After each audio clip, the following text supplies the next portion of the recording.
What's going on, everybody? Mark and Travis here, and we just came back from the theater, and we just seen Logan.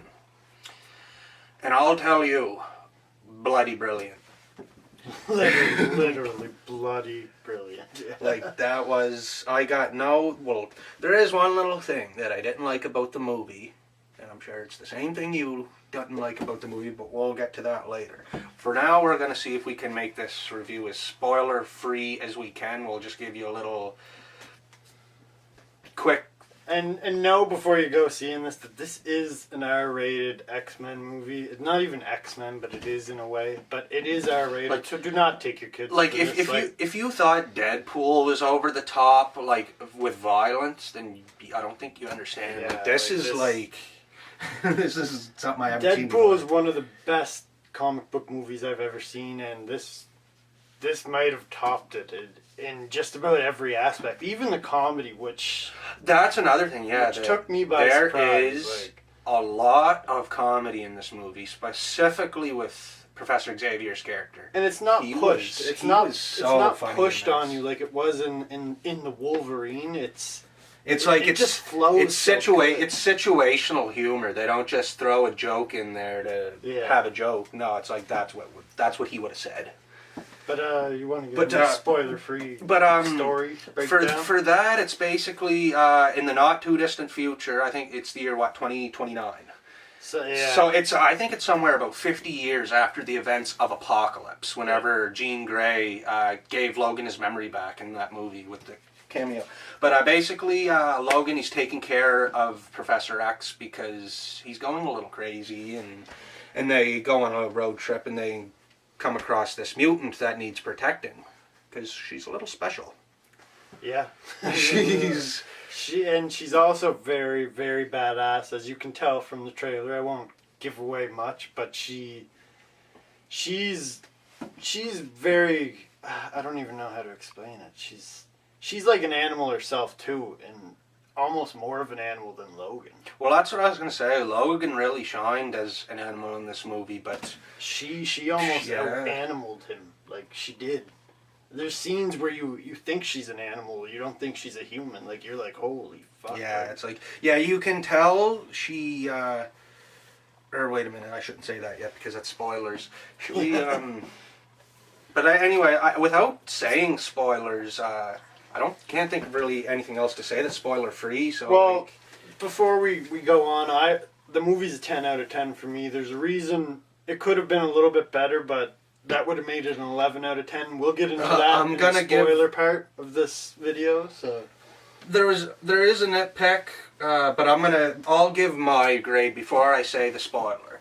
But I will give this movie no less than a 9 out of 10. I think it's that good. And so, with that being said, we're going to get into the spoilers now. We do not get to see Hugh Jackman in the suit. The suit isn't even in this movie. I thought it was going to be. I was quite disappointed. They set it up so perfectly with the last fight. Like, for one, the main bad guy in this movie isn't even who you think it is. Like, the two main bad guys in it is Professor X and Hugh Jackman's Wolverine. Like, Hugh Jackman fights Hugh Jackman in this movie. Two Wolverines going at it. Like it was so fucking cool. Picture a young Hugh Jackman's Wolverine fighting an older one. Yeah, like just picture that, and then it was. Whereas I thought the X-23, the little girl, was going to be the only clone in the movie, and then I'm just like, whoa, what's going on? I was shook there, and then they set it up so Logan is going to fight X-24, which is the clone of Logan. They set it up for this big fight scene, and you're anticipating, like, what's you're just getting amped up, and you're waiting for this truck, the back doors of the truck to open, and you're just picturing the other Logan hop out in a yellow and blue suit, or yellow and black, however they wanted to do it.